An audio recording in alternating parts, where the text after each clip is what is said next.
Hello viewers, कैसे हैं आप। कल कैप्को का रिज़ल्ट आया और जहां इसकी हायर अर्निंग्स की लोगों को बड़ी खुशी हुई, वहीं पे तकरीबन इसकी हिस्ट्री में ऐसे हुआ है कि इतने हायर अर्निंग्स के बावजूद ज़ीरो डीपीएस दी गई, डिविडेंड पर शेयर।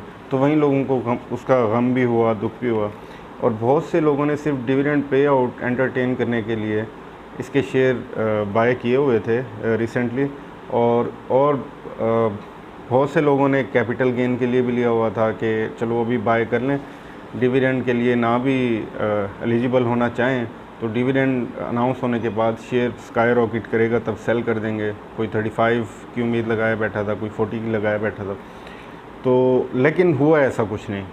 उसकी कुछ रीज़न्स देखेंगे और उसके बाद जो मेन फोकस होगा वो स्ट्रेटजी पे होगा कि अगर आपने ऐसे उठा लिया है तो फिर क्या करना चाहिए। लेकिन उससे पहले मैं ये बता दूं, जब मैंने इस शेयर पे कुछ वीडियोस बनाई तो आई कैटेगोरिकली रिकमेंडेड कि आपके जो बैलेंस पोर्टफोलियो में जो आप एक रिस्की पोर्शन के लिए, एक ग्रोथ स्टॉक्स के लिए शेयर रखते हैं 10%, 15, 20 मैक्सिमम, तो उसमें अगर लेना चाहें तो उसमें रखें इसको। तो अभी भी ऑल इज़ नॉट लॉस्ट। अभी देखते हैं कि इसका हमें क्या करना है। तो ये बड़ी इम्पोर्टेंट वीडियो है और मैंने सिर्फ इसलिए बनाई है ताकि आप लोग अपने डिसीजन खुद लें। I am not recommending anything, लेकिन आपको जस्ट बता दूं कि क्या क्या ऑप्शन हो सकती हैं आपके पास। सबसे पहले ज़रा रिज़ल्ट देख लेते हैं कि 26 का जो इसका ईपीएस आया है, जो लास्ट ईयर 14 का था, तो ये कैसे आया।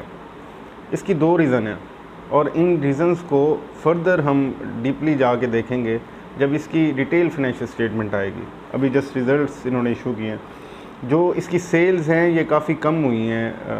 अगर आप इसकी सेल्स को देखें तो वैसे जब अर्निंग पर शेयर डबल होती है किसी शेयर की किसी ईयर के लिए, तो पहली चीज़ हमारे माइंड में यही आती है कि इसका जो रेवेन्यू या इसकी जो सेल्स हैं ये बड़ी होंगी, लेकिन ये तो काफ़ी कम हो गई हैं। तो इसका मतलब कॉस्ट ऑफ सेल्स या अदर एक्सपेंसेस एक ऐसा एरिया है जिसमें हमें इसका जवाब मिलेगा, वो देख लेते हैं। तो कॉस्ट ऑफ सेल्स की अगर बात करें तो आप देख के ये हैरान होंगे कि cost of sales last year sales का 83% थी। दूसरे लफ्ज़ों में 17% ग्रॉस प्रॉफिट था। लेकिन इस साल कॉस्ट ऑफ सेल्स कम होकर सेल का जस्ट 70% हो गई है, ग्रॉस प्रॉफिट 30% बचा। जो मैं सेल की फ़िगर दे रहा था कि कम हुई है, वो लास्ट ईयर 85 बिलियन की थी, अभी 71 बिलियन की है। तो आप अंदाज़ा लगा सकते हैं कि कितना कम हो गया।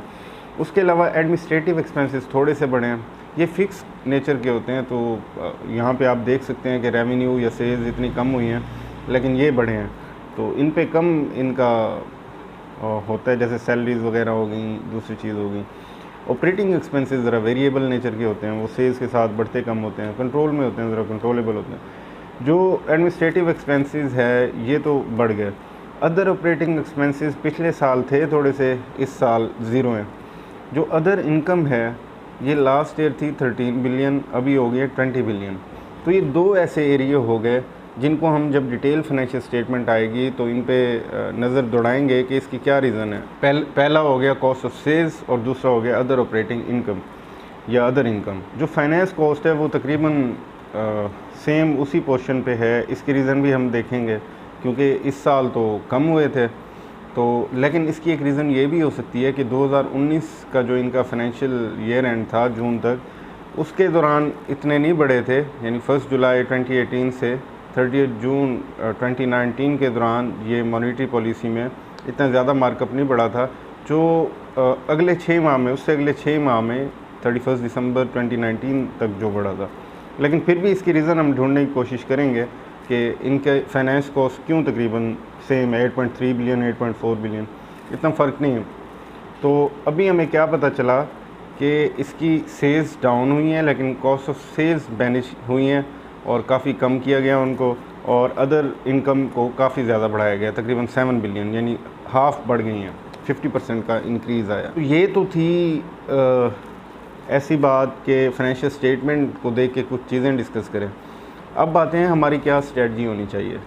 सबसे पहले तो कैप्को को जिन लोगों ने बाय किया था डिविडेंड की नेचर रीज़न के लिए, तो उनको ये पता होना चाहिए था कि कैप्को अब उस तरह से डिविडेंड नहीं देगा, ये बात तो कंफर्म थी। जिस तरह पहले ये 12-13 रुपये देता था, अब पिछले पूरे साल में 1.5 रुपीज़ का डिविडेंड आया।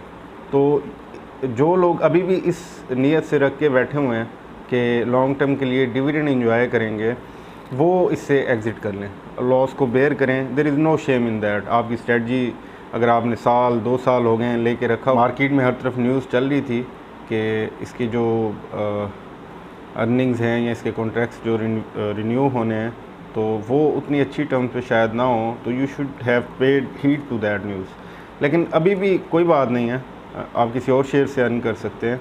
मार्केट लाइफ टाइम की एक बिज़नेस है स्टॉक मार्केट, तो you will have ample opportunities to earn more. तो अगर आपकी डिविडेंड की नीयत है तो फिर आप इससे एग्ज़िट कर लें, लॉस बुक कर लें, या आपको लगे कि अभी इसमें थोड़ा पोटेंशियल है ऊपर जाने का अर्निंग्स की वजह से, तो फिर आप वेट करके सेल कर लें। लेकिन फिर आप डिविडेंड वाले एग्ज़िट करें तो बेहतर है।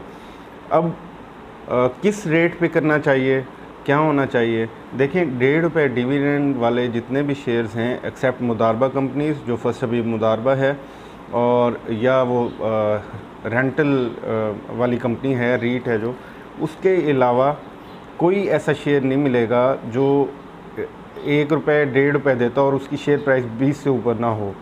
तो ये तो आप माइंड में रखें कि ऐसा नहीं है कि अगर ये ₹1.5 देता रहे तो ये कोई ₹15 या उससे भी नीचे चला जाएगा, ऐसी कोई बात नहीं है। लेकिन डिपेंड करता है कि फ्यूचर में ₹1.5 भी देता है कि नहीं देता। पिक्चर अभी क्लियर नहीं है बिल्कुल। तो ये अर्निंग्स के हिसाब से तो इसे कम से कम ₹2 देना चाहिए था अभी, लेकिन 1.5 ऑलरेडी दे चुका है, 3.5 होता तो फिर ये 40 का बनता था, जाहिर है।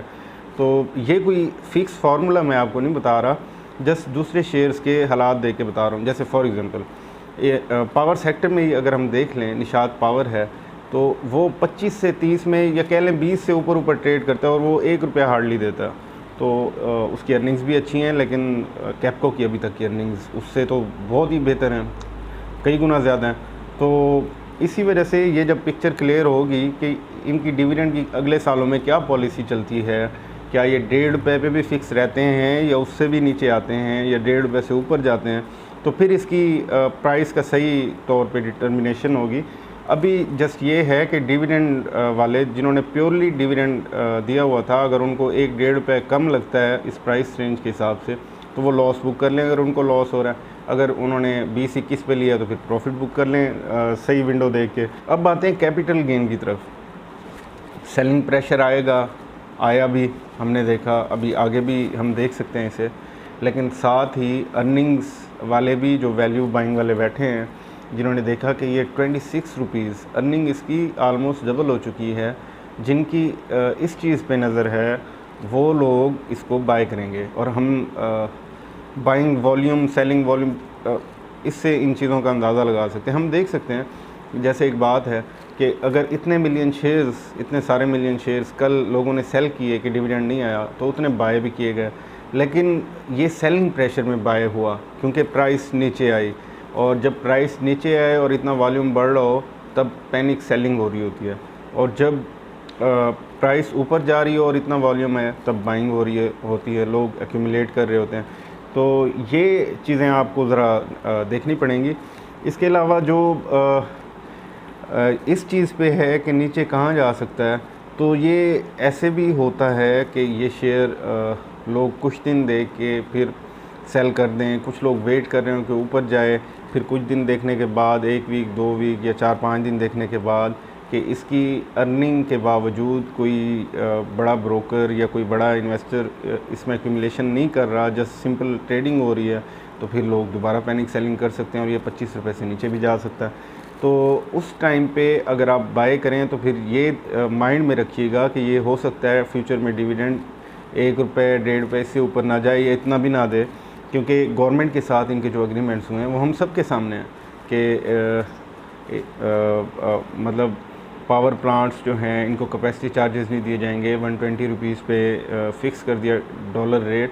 इसके अलावा सर्कुलर डेट का इनका बहुत बड़ा इशू है, और ये भी एक पोटेंट रीज़न है कि डिविडेंड नहीं दिया गया। गवर्नमेंट से पैसे लेने हैं और ये न्यूज़ भी साथ चल रही है कि गवर्नमेंट कुछ, मैंने पिछली वीडियोज़ में बताया कि गवर्नमेंट कुछ पावर प्लांट्स बंद कर रही है। हो सकता है ये उनमें से एक हो और हो सकता है ना हो, उस पर अभी क्लैरिटी आनी बाकी है। तो ये चीज़ें थी जो मैंने आपके साथ डिस्कस करनी थी। आई होप कि आप इस चक्कर में ना पड़ें कि ये लॉस अब कैसे रिकवर होगा। एक शेयर जहाँ पे आपको लॉस हुआ है, लाजमी नहीं कि वहीं पे आपका रिकवर हो। अगर लॉस की रिकवरी के पीछे भागते रहेंगे तो आपके कई साल गुजर जाएंगे।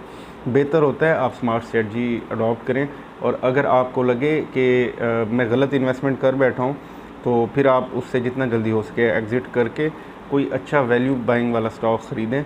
और ना सिर्फ आपके लॉसेस रिकवर होंगे, ये एक मायोपिक अप्रोच है, ये स्मॉल पिक्चर आप देख रहे होते हैं जब लॉस रिकवर कर रहे होते हैं। जब आप वैल्यू बाइंग करते हैं, लॉन्ग टर्म टारगेट्स बनाते हैं, ना सिर्फ वो लॉस उसमें कवर हो जाता है आपका, बल्कि आप प्रॉफिट की तरफ निकल जाते हैं। तो ये चीज़ें थी जो मैंने आपके साथ डिस्कस करनी थी। If you guys have any kind of query to that, possible मेरे लिए हुआ कि मैं उसका सही तरीके से, मैं कोशिश करता हूँ ऐसा रिप्लाई कर सकूँ जो आपके लिए यूज़फुल हो। तो I will just try my best. Thank you very much.